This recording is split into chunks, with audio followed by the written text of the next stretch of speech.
de las ciudades.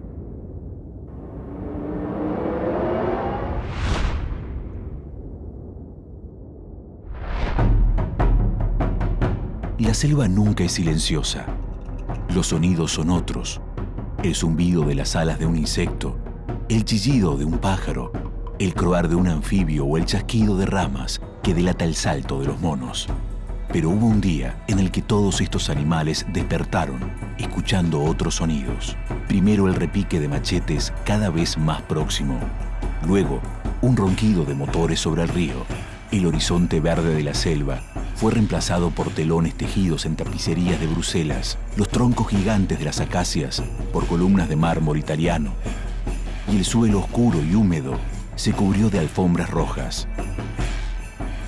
Donde antes solo había naturaleza virgen, surgió una ciudad magnífica, imponente, casi irreal, la ciudad de Manaos. Manaos está localizada cerca de la confluencia del río Negro con el río Amazonas.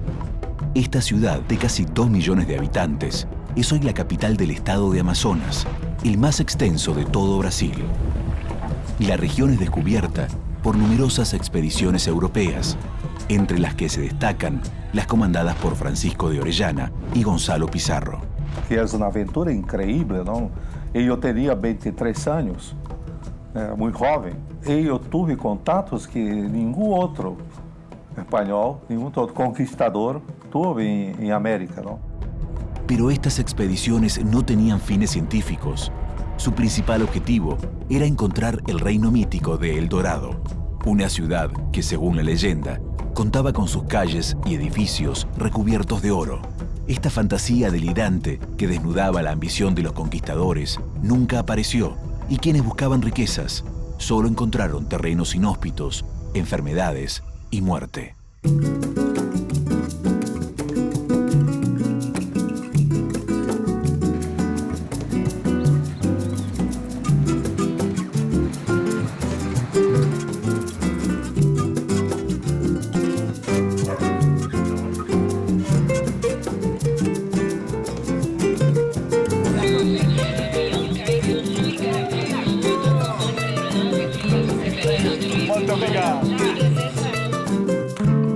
La fundación portuguesa de la ciudad tiene lugar en 1699, con la misión de contrarrestar las incursiones hispánicas que provenían río arriba.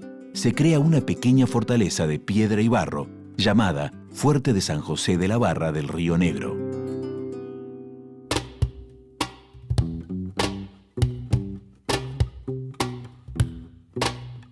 Pero Manaus empieza en torno a este fuerte, un fuerte pequeño, y empieza la población indígena a venir a vivir aquí, porque ya vivían há 15.000 años que estaba ocupado esto aquí, ¿no?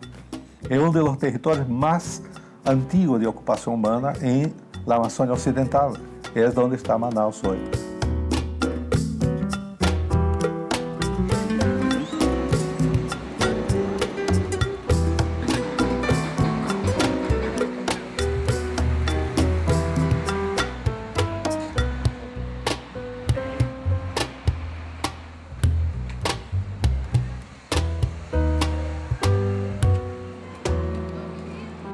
Antes de la llegada de los europeos, los pueblos indígenas que habitaban la región se encontraban divididos en diferentes naciones, con lenguas y costumbres propias. Entre las tribus más importantes se destacan los barés, los tarumas y los manaus. Ellos tenían una cultura de diplomacia, ellos que agregaban las otras etnias. Entonces empieza Manaus como una sociedad multiétnica donde se hablaban 30, 40 idiomas y el portugués, por supuesto, ¿no?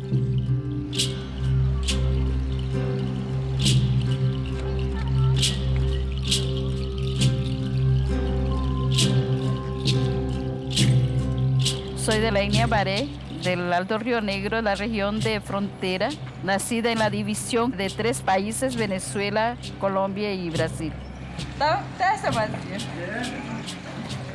Mi padre es indígena Baré del Brasil y mi mamá Baré de Venezuela. Entonces, sin duda alguna, tengo una presencia indígena, mi identificación como indígena.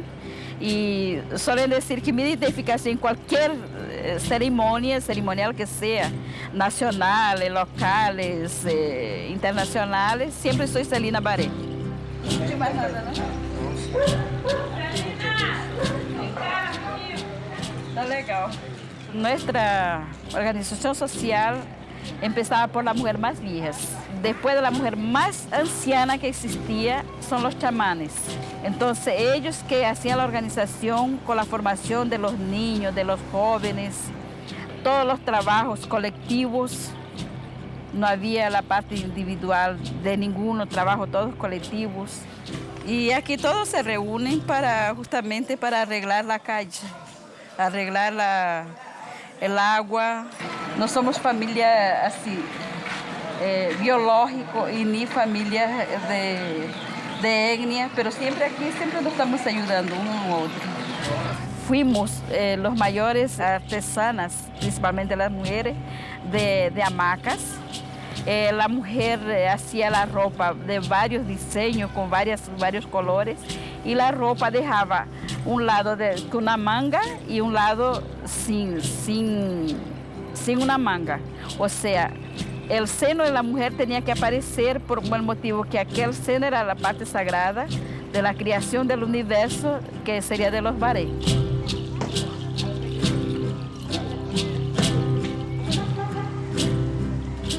Los europeos, tanto españoles como portugueses, intentaron esta conquista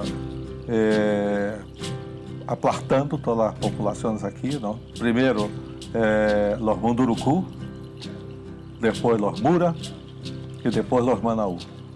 Pero no fue fácil. Ellos tienen que enfrentar una guerra de 30 años con 3 etnias. Los Manaus son el grupo étnico más importante de la región. En el siglo XVII ocupan los 2 márgenes del Río Negro, con una población estimada en unos 10.000 indígenas. Además de ser la etnia más numerosa, los Manaus son los más combativos y aquellos que oponen más resistencia al dominio portugués. Liderados por el cacique Ajuricaba, están determinados a defender su territorio hasta las últimas consecuencias. Con los Manaú, ellos tienen el más importante héroe indígena de la historia de Brasil, que es Ajuricaba. No se sabe su nombre, este es su nombre de guerra, pero este joven tenía 20 años cuando empieza la brutalidad de los portugueses. Ele toma el poder en su tribu, organiza todas las etnias del Río Negro y hace la guerra a los portugueses por 8 años. Ajuricaba pone en práctica una guerra de guerrillas contra el invasor extranjero. Organiza combates sorpresa, ataca de noche los campamentos portugueses y sus hombres son llamados los demonios de la selva por utilizar la naturaleza para resguardarse. Después de 8 años, los portugueses se quedan enojados con esto y reúnen a sus tropas y hacen la invasión del territorio. Y en poco más de 6 meses, ellos los tienen todos aprisionados. Y los van a vender como esclavos en Belém. Ajuricaba es tomado como prisionero y junto a miles de indígenas, condenado a la esclavitud. En el día que le sacan de la cárcel, él se rebela en el camino para el barco.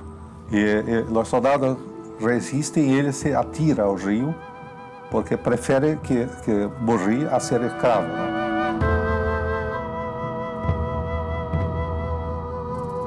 Con este gesto, ellos mergulhou en la alma del pueblo aquí. Y su ejemplo dice mucho para el pueblo de aquí, que dice así: lanzarse en su acto final una mensaje. Diga al futuro que esto aquí cayó, pero cayó luchando.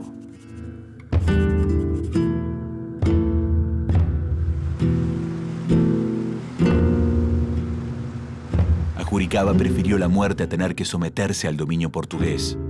Su cadáver nunca fue encontrado, lo que dio origen a su leyenda de inmortal. Es otro hombre que resucita, ¿no? Que sale de las aguas. Y algunas horas del día se puede ver la sombra de Ajuricaba, donde se cayó, aquí en frente a Manaus. Luego de años de sangrientas batallas, la política portuguesa de dominación de los pueblos originarios del Río Negro llega a su fin, dejando como saldo el exterminio de millones de indígenas. El Brasil teria algo como 7 milhões de habitantes e que a Amazônia estaria em torno de 10 a 15 milhões de habitantes.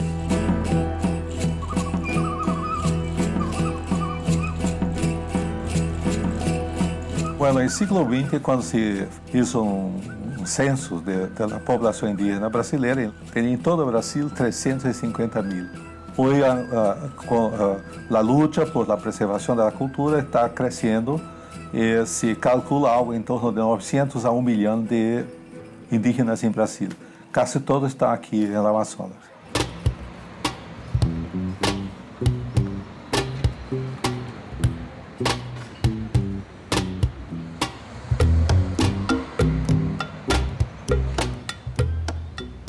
Hoy me dediqué más al movimiento indígena, en la cuestión de los derechos indígenas, el reconocimiento de la escuela, el reconocimiento de los derechos como ciudadano, el reconocimiento como indígena, el medio de vida social que ellos tienen.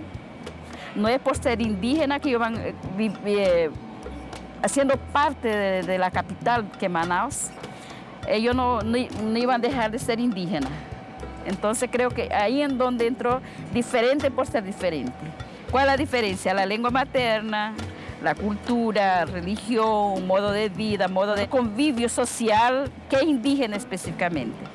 Entonces, una de las cosas sí que nos llevó justamente es buscar primero sensibilizarlos, concientizarlos, que son pueblos diferentes.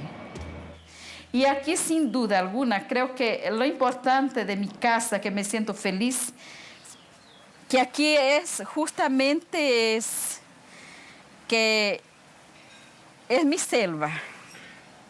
Aquí es mi selva amazónica. Aquí mi Amazonía. Mismo que la casa sea de bloque, pero aquí me hace la parte de mi naturaleza. Y creo que sin este pedacito de tierra, pedacito de árboles aquí, con seguridad Celina Baré no existiría. Cierto, porque aquí tengo varias plantas que son medicinales. Esto de aquí para las personas cuando están con crisis de riñones.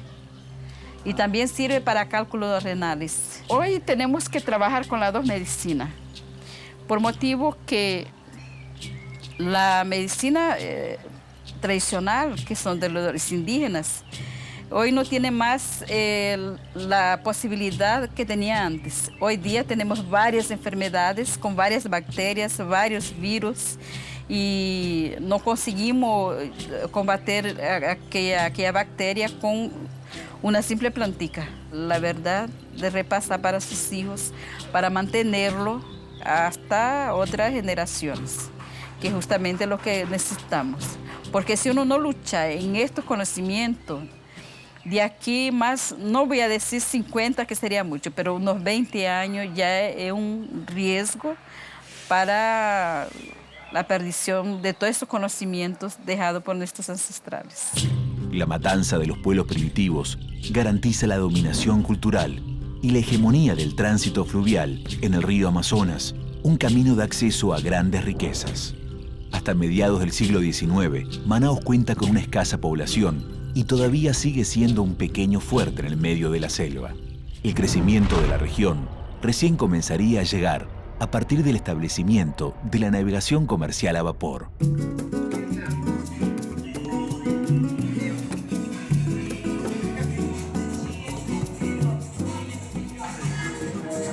Sou marítimo, trabalho aqui na região do Amazonas. O trabalho é meio difícil da gente fazer, mas com muita atenção a gente faz. Porque o Solimões é muito cheio de troncos, é muito cheio de bancos de areia, e a gente tem que saber todo por onde é o rio para poder fazer uma navegação boa. Eu gosto mesmo de viver à margem do rio Amazonas, aí para baixo. A gente se torna um pouco dificultoso no tempo da seca, da baixa da água, se torna um pouco de praia, né? Um pouco de... E na enchente, a gente tem mais um pouco de dificultoso por causa pau que desce no rio. Aqui dentro do barco sou conferente e faço um pouco da pilotagem do barco. Eu sou auxiliar do comandante.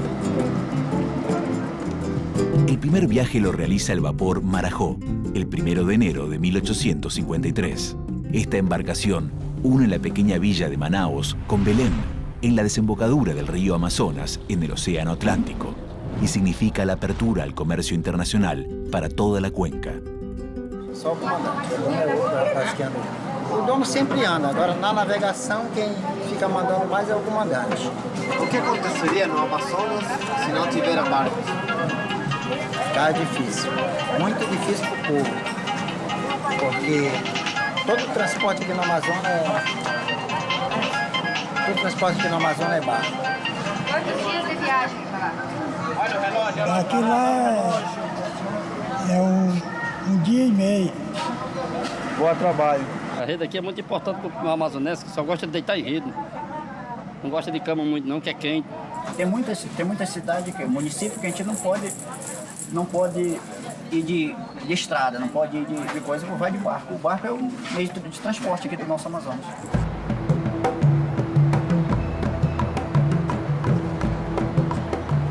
O rio, para nós, é uma estrada, né? Que a gente tem que navegar dentro dele, conhecer. O importante é conhecer o rio.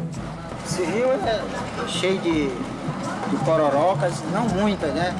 Rio Solimões até que não é muito ruim de andar, não.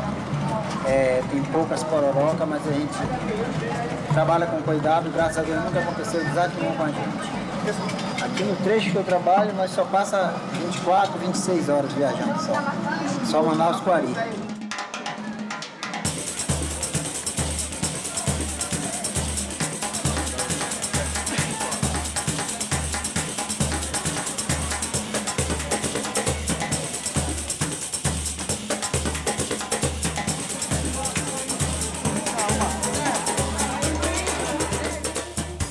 Temos aqui a nossa farinha, que é daqui da nossa região.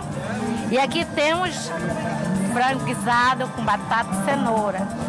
São nossas comidas, que nós mais comemos aqui no Amazonas.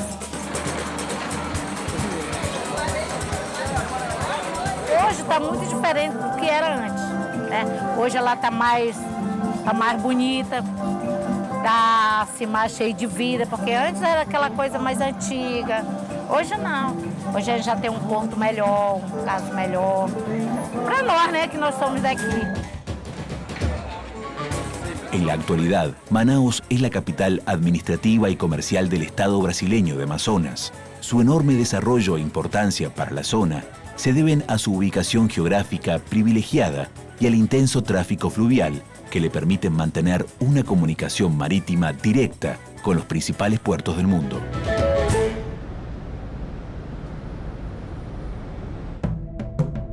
En las últimas décadas del siglo XIX, Manaos y sus alrededores son testigos de un hecho que cambiará para siempre la historia de la región: la explotación de la resina del caucho, un recurso natural abundante en la selva amazónica, produce una verdadera revolución económica en la ciudad. Pero el futuro de esta masa blanca y pegajosa cambiaría rotundamente cuando el estadounidense Charles Nelson Goodyear la transforma en goma refinada para la creación de neumáticos. El caucho se convierte en una materia prima indispensable para la creciente industria automotriz, aumentando su demanda y su valor extraordinariamente. En poco tiempo, el caucho se convierte en el segundo producto de exportación de Brasil, después del café. La ciudad vive una inusitada prosperidad económica y se transforma en una suerte de fantástica metrópoli europea. En medio de una selva siempre amenazante, se construyen fastuosos edificios con el fin de hacer de Manaos uno de los grandes centros de la civilización mundial.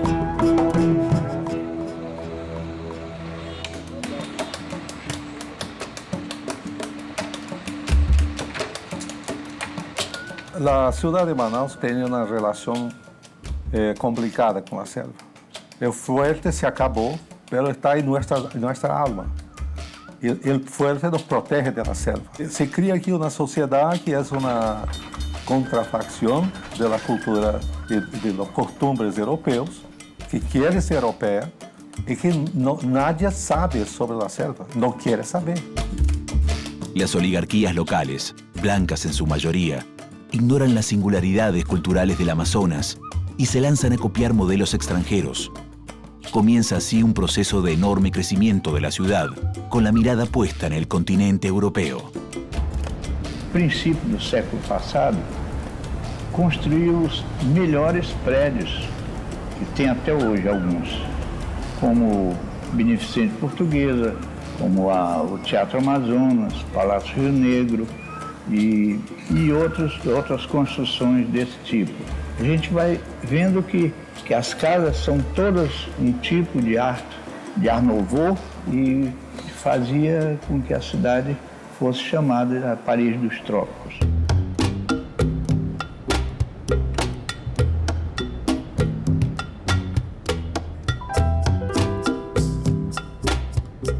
Temos aqui na cidade 10 teatros de todos os tipos, com ofertas de todos os tipos, pero o governador decidiu que nenhum dos teatros era digno de receber a sociedade. Então, decidiu construir uma ópera que custou 400.000 libras esterlinas em valores da época. Tinha todos os state of the art da época, tinha todo o sistema de iluminação mais avançado do mundo. Os artistas queriam se apresentar primeiro aqui no Teatro Amazonas, depois na Europa. Então, havia uma ânsia de mostrar. El Teatro Amazonas es el máximo símbolo de la cultura europeizante que reinaba en la Manaus de la época. Su construcción demandó más de 15 años y fue inaugurado el 31 de diciembre de 1896 con la interpretación de la ópera italiana La Gioconda. En la decoración de sus imponentes salones se utilizaron mobiliarios franceses, cristales y mármoles italianos y estructuras de acero provenientes de Inglaterra.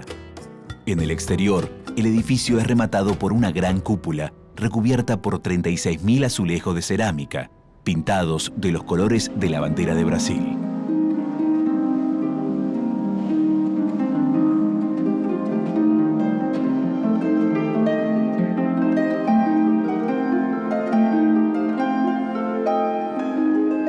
Eu me chamo Noemi Melo, sou do Rio de Janeiro, daquela cidade linda, maravilhosa. Eu estava estudando harpa na Universidade do Rio, tinha terminado o curso e precisava de trabalho. Eu já tinha ouvido falar, né, da Orquestra de Manaus, do Festival de Ópera que se tem aqui, que é um festival muito interessante, né? É o melhor que tem no Brasil, né? E também está entre os melhores no círculo também internacional, né? E eu recebi um convite, né, do maestro para vir participar do Festival de Ópera e vir para o festival e ficar.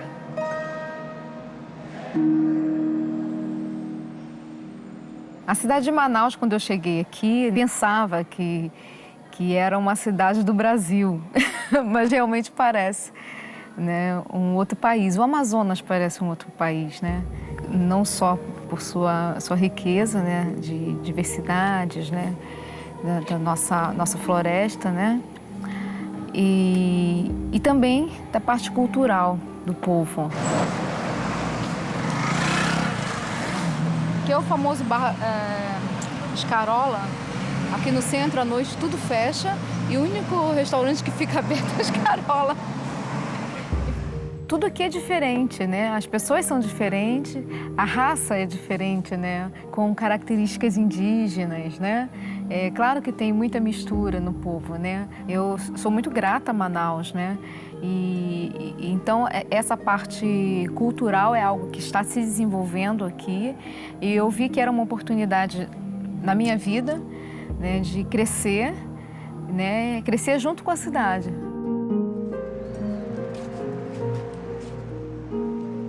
Nós temos ensaio todos os dias, né? Apesar que o teatro aqui tem uma programação muito intensa. Nós temos, acho que 70 músicos, aproximadamente. A maior parte é de fora, né?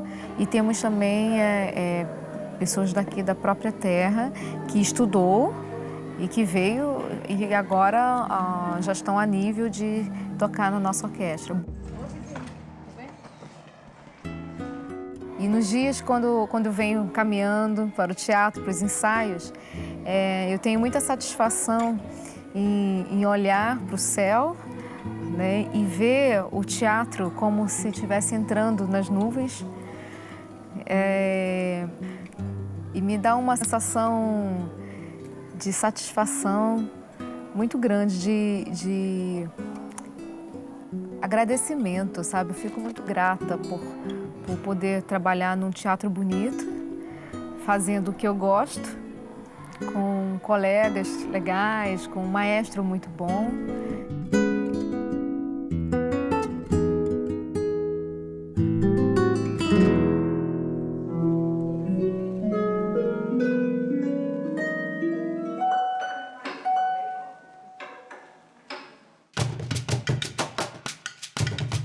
Manaos es hoy uno de los principales polos culturales de Brasil. Además de la música, la ciudad cuenta con una intensa actividad artística en otros ámbitos, como la literatura y las artes plásticas. Vim para Manaus, ainda criança, aos 6 meses, com a família. Eu pinto desde 12 anos de idade. Era menino. Aqui são outros quadros que eu comecei a preparar. Eu trabalho aqui, serrotes. Geralmente era, no início, só paisagens. Depois eu comecei a pintar retratos. O artista amazonense, a inspiração é da selva, né? Aqui são outros quadros que eu comecei a preparar. Manaus tinha menos jornais do que hoje e fizemos, em 1954, foi fundado o Clube da Madrugada. Era um clube de estudantes. O pessoal que não tinha acesso ao clube dizia que nós éramos boêmios, então havia aquele combate ao clube, mas isso coisa passageira, porque depois eles viram que com a presença, com o lançamento dos livros editados pelos clubistas, o Clube da Madrugada deixou de ser, para alguns, um clube de boêmios, para ser um clube que estava levando a cultura do Amazonas para cima, né? A comienzos del siglo XX, la expansión de la economía del caucho genera una explosión demográfica en la ciudad de Manaos. Grandes contingentes de personas provenientes del nordeste brasilero llegan a la región para trabajar en los seringales. E teria muito pouca mano de obra aqui. Então se importaram do Nordeste. Milhões de trabalhadores han venido, trazidos por la miséria para a Amazônia. A partir de 1877, mais de 2 milhões de trabalhadores, de campesinos han salido del Nordeste, han venido para trabajar en los seringales. El trabajo en el seringal se regía por un sistema de endeudamiento llamado sistema de aviamiento, una de las claves para entender la riqueza exuberante que se concentró en la ciudad de Manaos durante este periodo. Então desceu bem hacia el Eldorado, te voy a pagar la pasaje, te voy a pagar, fazer a financiar, depois me pagas com parte de tu ingresso. E com isso traía a gente, ¿no? Y hasta los seringales. E com isso ganhavam uma comissão do barão del caucho, ¿no? Del coronel de Barranco. Este sistema de intercambios desiguales e injustos caracterizó las relaciones sociales durante todo el periodo de recolección del látex en la Amazonia. Los obreros eran llevados a Manaos con la fantasía de un futuro promisorio, pero al llegar a la selva se encontraban con una cruda realidad. Este trabajador iría estar con más 2 o 3 en una cabaña muy pobre, E tinha que tratar de 100 a 150 árvores por dia para correr leite, não? Para produzir caucho. E tinha que comprar toda sua comida, todas as coisas em la tienda del barão del caucho, que cobrava o preço que lhe dava a gana, não? Então, este homem estava escravo. Depois, quando chegava, já estava escravo. E se tentava escapar, estava morto. Ou morria na selva, porque não o conhecia, vinha do Nordeste, onde não há selva, não há rios.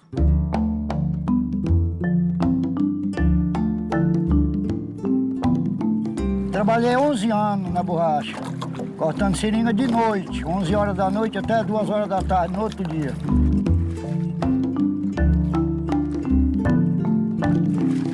O relógio espertava, 11 horas. Eu estava tudo na sacola e já vou, minha velha. Só 2 horas da tarde. Quando a cobra me mordeu, eu não tive condições de voltar, eu estava no fecho da estrada. Tinha cortado 11 madeiras, nas 12, quando eu risquei aquela tchucu, aí eu não pude voltar. Aí quando a cobra me mordeu, eu não andava. Se não tivesse papai e mamãe, tinha morrido de fome. Estava cheio de filho, estava na mata bruta. Tirava a minha estrada com 800 madeiras, aqui ia tirando um aqui, tirava 13 frascos de leite.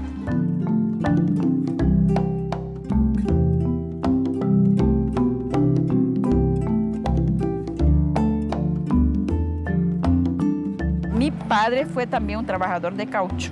Fue muy difícil, así por lo que yo veía, era muy niña, pero cuando mi padre llegaba a la época de los trabajadores, irse con los comerciantes, con los patrones para trabajar, pasaban 6, 7 meses fuera y las mujeres tenían que dar sustento a la alimentación de los hijos. Por lo menos yo fui una de ayudar a mi madre, de pescar, dar alimentação a meus irmãos com a idade de 5 anos. Não é justo, mas o pobre tem que fazer força, meu filho, para dar de comer aos filhos. Eu não tinha outro ganho, eu não tinha outro pulo, não tinha por onde pular. Aí quando era no fim da semana, da quinzena, eu vinha do centro, com uma borrachona aqui, eu tinha força. Borrachona, a bicha na balança 60 quilos, 50 quilos, 40 quilos, conforme. Aí o patrão vai precisar de alguma coisa, Xavier? Eu digo, vou, senhor. 2 quilos de açúcar, 2 de café, 10 litros de farinha, mensalidade de casa.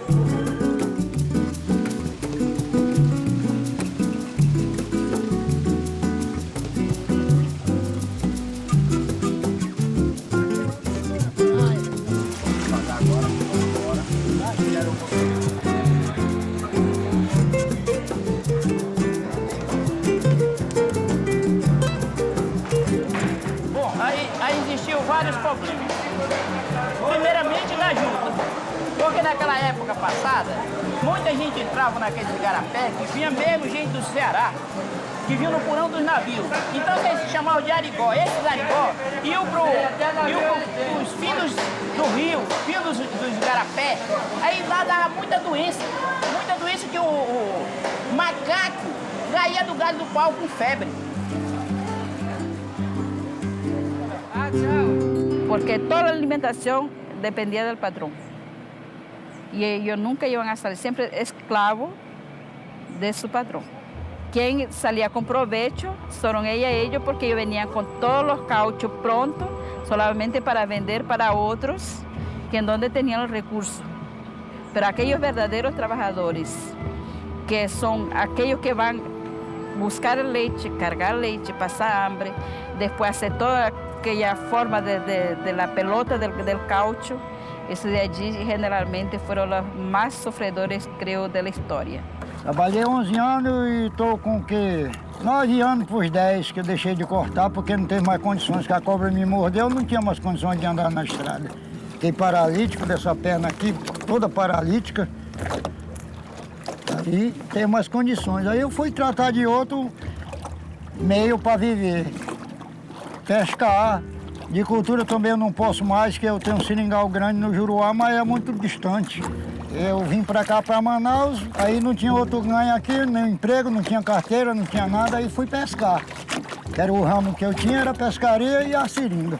Não tem regulamento não, não tem coisa não. Eu ganho 10, ganho 20, ganho 15 dias, não ganho nada. E eu passo 8 dias aqui, com 8 dias eu vou em casa deixar mensalidade. Aí venho para cá de novo, durmo aqui na canoa. Quando eu quero dormir em casa, eu vou dormir em casa, uma noite, duas. Aí eu embora para minha pescaria, porque eu tenho que vir faturar para dar de comer meus filhos. Daqui, ó. Daqui é que é o meu família grande, 36 filhos. Agora eu tô criando 11 de menor. Com a terceira mulher. Eu nunca ofendi ninguém, nunca ninguém me ofendeu. Bebo, mas sei entrar e sair. Respeitar o menor e o maior.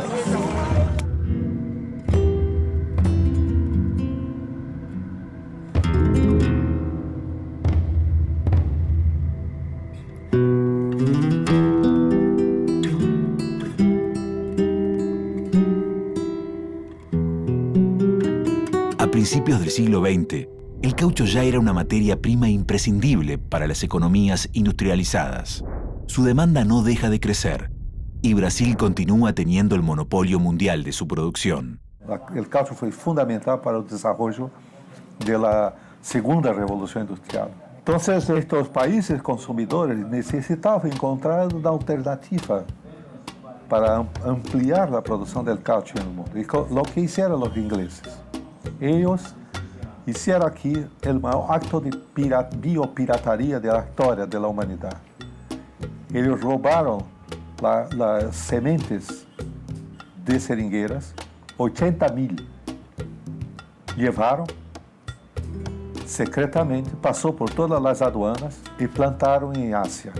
En poco más de 10 años, suplantaron el monopolio brasileiro, estavam produzindo caucho, caucho, de boa calidad y mucho más barato, con poca mano de obra.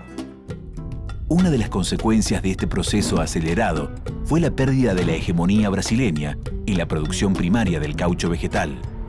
Cuando los ingleses rompen el monopolio del caucho aquí, la historia nos cuenta un momento de tragedia. La ciudad perdió casi todos sus habitantes que se escaparon. Toda la economía desapareció. Y en poco menos de 3 o 4 años, la ciudad voltó a ser el viejo fuerte portugués entre el sueño y el pesadillo, ¿no? Del fin de toda la tontería económica que tenía acontecido en una generación, en 30 años en verdad. En la estructura seringalista, la explotación del caucho se realizaba sin ningún tipo de planificación y el excedente obtenido era destinado a actividades superfluas de las clases dominantes. Todas las fastuosas construcciones de la Belle Époque fueron en realidad la fachada de una falsa prosperidad que solo llegó temporalmente a las élites locales.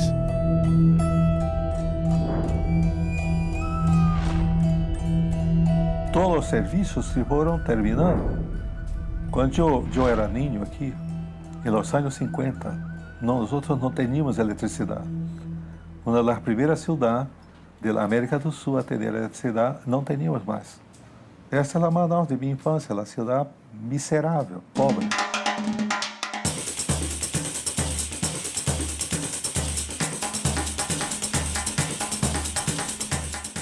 Faz 56 anos que eu cheguei. Antes é que era ruim. A cidade vivia em função do interior.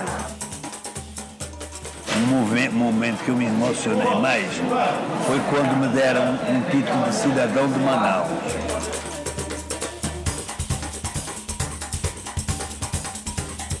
Desfilamos na escola, eu, a minha mulher, e a escola ganhou o primeiro lugar. Olha, agora, 3 anos seguidos, a gente ganhou o prêmio da revista Veja, o melhor boteco de Manaus. Está lá em cima.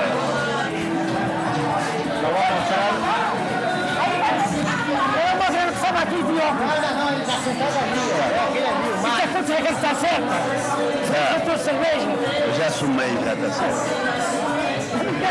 Ali, ó. Você acha que a gente trata bem as pessoas?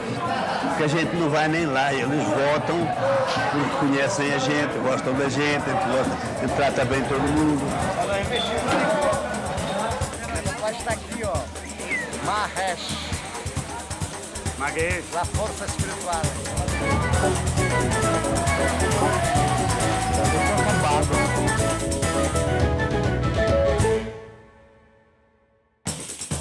A partir de 1960, la selva amazónica comienza a ser considerada como una frontera de recursos y espacio de ocupación demográfica. El gobierno brasileño, junto a capitales privados nacionales e internacionales, promueven la instalación de grandes proyectos agropecuarios, mineros y madereros en la región. Estos emprendimientos generan altas tasas de crecimiento económico y al mismo tiempo un elevado impacto negativo en el medio ambiente. Los europeos tenían pavor de la selva. Y esta es la ciudad del caucho, que está de espalda para la selva. No hay, hoy, solo hoy, en el siglo XXI, hay abertura de la ciudad para el río y para la selva. Entonces esta es una sociedad que se formó que no comprende la selva. Y o que no se comprende se destruye, ¿no? Tras décadas de explotación, la tala indiscriminada arrasó grandes extensiones de mata virgen. Según estudios realizados en abril del 2008, ya se han destruido 1.132 kilómetros cuadrados de selva, una superficie equivalente a la ciudad de Río de Janeiro. Al ser la mayor reserva de agua y biodiversidad del planeta, la selva amazónica es objeto de fuertes debates acerca de su preservación y los países centrales acusan al gobierno brasilero de no ejercer sobre su territorio la debida protección del medio ambiente. En la década del 70, el gobierno federal decide crear un nuevo proyecto para revitalizar la economía de Manaos. Este plan consiste en establecer allí una zona de libre comercio, promoviendo mediante beneficios fiscales la instalación de una gran cantidad de empresas tecnológicas en la región. Utilizaron la mano barata, mano de obra barata de los trabajadores, la imposibilidad de la resistencia para la lucha por mejores salarios y entregaron Manaus a las multinacionales transnacionales. Y vinieron los japoneses, todos los grupos transnacionales a producir aquí. Manaus es el mayor polo industrial de América Latina de productos electroelectrónicos. La creación de la zona franca produjo un rápido incremento en la cantidad de habitantes de la ciudad. En poco tiempo, Manaos duplicó su población, dando comienzo así a una nueva etapa de sostenido desarrollo económico. El polo industrial de Manaos es uno de los más importantes de Brasil. Cuenta con más de 400 industrias de grande, mediano y pequeño porte, que en su mayoría fabrica productos de las más renombradas marcas internacionales. Esto cambió la ciudad. Esto creó una expectativa a todos los miserables que vivían cerca de Manaus. El sueño de ser obrero, dejar de ser un hombre perdido en vez de la selva, sin futuro. En Manaos descubrimos una gran ciudad, enclavada en el centro de la mayor selva tropical del mundo. Pero en sus polucionadas calles, la selva ha sido desplazada. Manaus em si corria dinheiro, né? Que era a castanha e a borracha, mas muito pequeno, casa pouca, né? Manaus veio desenvolver de 70 para cá. Aí também, devido à imigração, assim, os pessoal vêm para cá com a esperança, é mesmo como correr para um garimpo atrás do ouro, tudo imigrava para cá, aí fez aquela mistura. Tem muito amazonense misturado com piauiense, cearense. Creo que uno de los motivos que nos trae a las grandes capitales son las inmigraciones justamente por motivo de falta de un medio de vida en nuestro medio ambiente. Mi caso, y así como soy un ejemplo de esto. Entonces eso es un polo de atracción muy fuerte. Hay más migraciones hoy para Manaus do que para São Paulo o Rio de Janeiro, porque es uno de los polos industriales más ativos de Brasil. E há muito lucro, muita plata, se ganha muito dinheiro aqui. A renda per capita de Manaus é uma das mais altas da América Latina. A parte que me toca não chega em meu bolsillo, não. Nem muito menos no bolsillo do povo. Não, não sei para onde vai, nem quero saber. Não.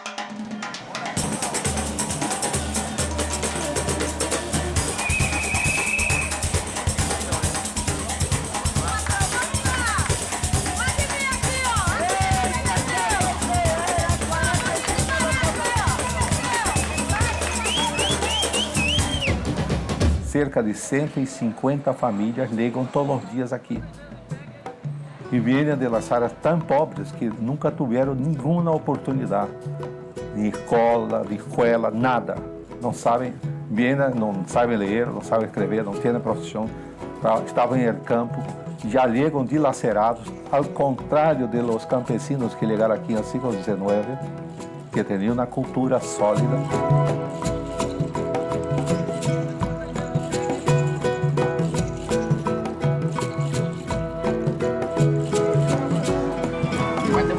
Gosta mais?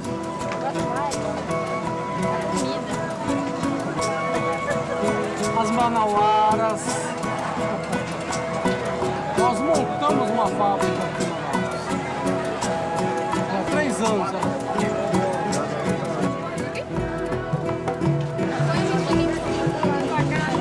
Manaus é um câncer, porque no estado do Amazonas ela é 60% da economia do estado.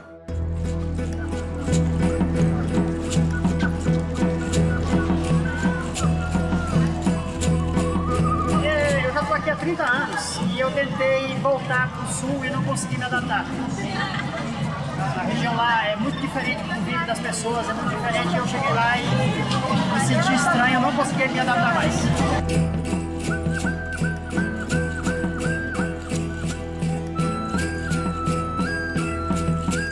En la actualidad, Manaus produce anualmente una infinidad de microchips, pantallas de televisión o motocicletas de última tecnología, generando ganancias por miles de millones de dólares. Sin embargo, la cara oculta del progreso puede palparse en la periferia de la ciudad, donde entre calles de tierra y construcciones precarias se aglutinan quienes todavía esperan los beneficios de este gran desarrollo económico. Entonces creo que una de las cosas muy diferentes y muy delicado que los indígenas cuando vienen a la inmigración, casas ni de lona, solamente de cajas. Entonces no tiene dignidad. Y cuando van para la escuela son discriminados porque son indígenas. Si ya en la parte de las periferias, como se dice, muy lejana del centro de la ciudad, ya sufren eso, imagínense si van a vivir en el centro de la ciudad. Es muy difícil. La precariedad es muy grave con los pueblos indígenas. ¿Qué vamos a hacer de aquí a unos 50 años? No existe más indios, solamente va a existir solamente blanco, y mientras los indios están allí. Creo que uno de los trabajos de los movimientos y organizaciones indígenas es justamente buscar el reconocimiento y el alto valor de los pueblos indígenas, sea aldeados o en la área urbana.